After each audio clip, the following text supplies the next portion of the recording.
Bismillahirrahmanirrahim.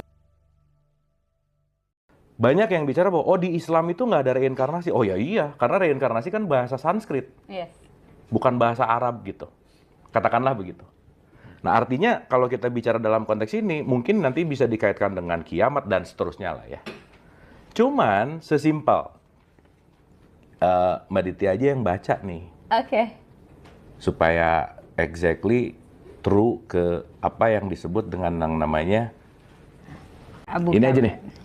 Bagaimana kamu ingkar kepada Allah, padahal kamu tadinya mati, lalu Dia menghidupkan kamu, kemudian Dia mematikan kamu, lalu Dia menghidupkan kamu kembali, kemudian kepadanyalah kamu dikembalikan. Betul nggak? Iya, itu reinkarnasi ya maksudnya ya? Berarti dia ada pola kan? Iya. Oke. Bismillahirrahmanirrahim. Assalamualaikum warahmatullahi wabarakatuh. Alhamdulillahirabbil alamin. Alladzi khalaqal mauta wal hayata liyabluwakum ayyukum ahsanu amala.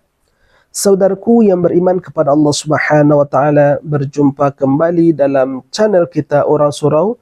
Pada kesempatan kali ini kita ingin merespon dan mereaksi video yang telah kita tampilkan di awal YouTube ini.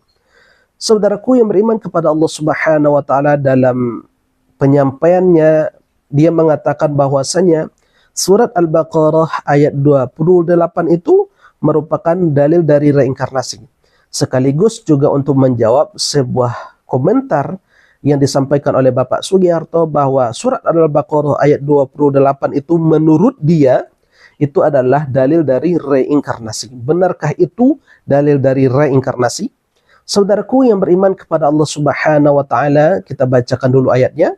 A'udzu billahi minasyaitonir rajim. Bismillahirrahmanirrahim. Kaifa takfuruna billahi wa kuntum amwatan fa ahyaakum thumma yumitukum thumma yuhyikum thumma ilaihi turja'un. Bagaimana mungkin engkau ingkar kepada Allah yang mana kamu dulunya dalam kondisi mati, kemudian Allah hidupkan, kemudian Allah matikan, kemudian Allah hidupkan kembali, kemudian kepadanya lah engkau akan dikembalikan. Saudaraku yang beriman kepada Allah Subhanahu wa taala, di dalam ayat ini ada dua kematian dan juga ada dua kehidupan.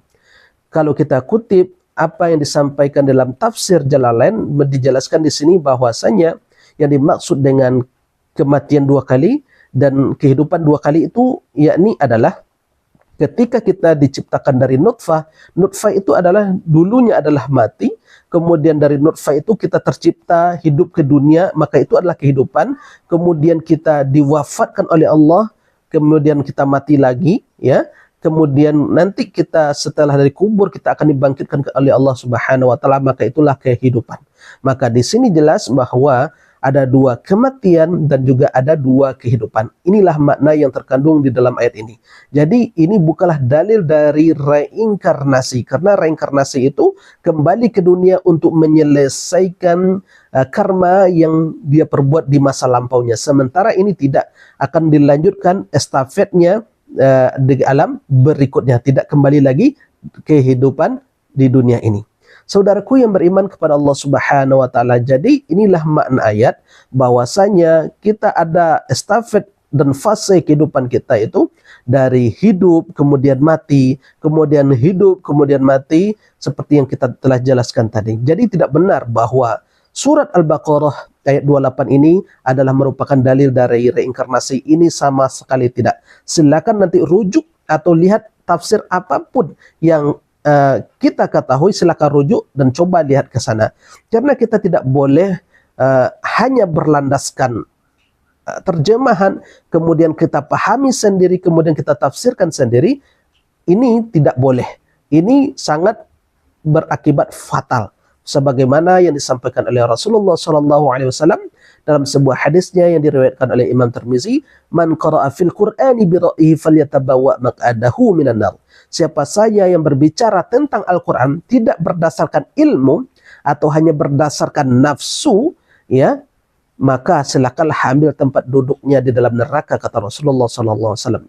Jadi resikonya sangat tinggi kali ketika kita membaca terjemahan, kemudian kita tafsirkan sendiri, jangan seperti itu. Maka hendaklah rujuk kepada tafsir yang muktabar, ya, yang mana yang telah kita kenal, yang sudah kita pahami, yang sudah kita mengerti, dan yang sudah kita kenal di tengah-tengah masyarakat kita. Banyak sekali ya tafsir-tafsir yang telah disampaikan oleh para ulama, sebab mereka lah yang lebih mengerti tentang agama ini. Mereka lah yang lebih mengerti dengan Al-Quran dan Sunnah. Karena al-ulama warathatul anbiya, karena ulama itu adalah pewaris Nabi, maka hendaklah rujuk kepada para ulama. Saudaraku yang beriman kepada Allah Subhanahu wa taala, apakah lantas kita tidak boleh menafsirkan ayat tersebut? Boleh, ada, memang diperbolehkan, tentunya harus memiliki syarat-syarat, ya. Harus memiliki syarat-syarat. Kalau kita ingin menafsirkan Al-Quran, tentunya harus memiliki syarat-syarat yang telah ditetapkan oleh para ulama. Kalau menurut Gus Maha, beliau mengatakan bahwa seseorang itu harus hafal 30 juznya. Harus mengerti dengan ilmu yang bersangkut paut dengan Al-Quran apapun bentuknya. Harus mengerti dengan hadis-hadis dan menguasai banyak hadis, menguasai ilmu-ilmu hadis. Itu menurut Gus Maha, kalau kita kutip ya perkataan beliau. Kemudian kalau kita ambil dari apa yang disampaikan oleh Jalaluddin As-Sayuti, bahwa beliau mengatakan dalam sebuah kitabnya Al-Itqan fi Ulumul Quran, beliau mengatakan syarat itu banyak sekali. Yang pertama, mengerti dengan bahasa Arab dan tata bahasanya secara etimologi dan segala macamnya. Artinya mengerti dengan ilmu qawaid, ya, qawaidul lughah. Kemudian mengerti dengan ilmu nahwu sharaf, kemudian mengerti dengan ilmu balaghah, mantiq, badi', ma'ani, ya. Kemudian juga harus mengerti dengan usul fiqih, kemudian juga harus mengerti dengan asbabun nuzul, harus mengerti dengan ilmu qiraah, harus mengerti dengan ilmu nasikh wa mansukh, kemudian juga harus mengerti dengan tata bahasa dan dalam berbahasa Arab. Jadi mereka juga harus hafal Al-Quran, juga harus mengerti dengan ulumul hadis, ya, sehingga nanti mereka bisa mengerti dengan ayat-ayat yang mereka tafsirkan. Jadi tidak serampangan menafsirkan ayat dengan kemauan kita sendiri. Ada syarat-syaratnya, karena ini adalah kalamullah, bukan kalam manusia, ya. Untuk mengerti bahasa manusia saja butuh terjemahan, butuh pengetahuan.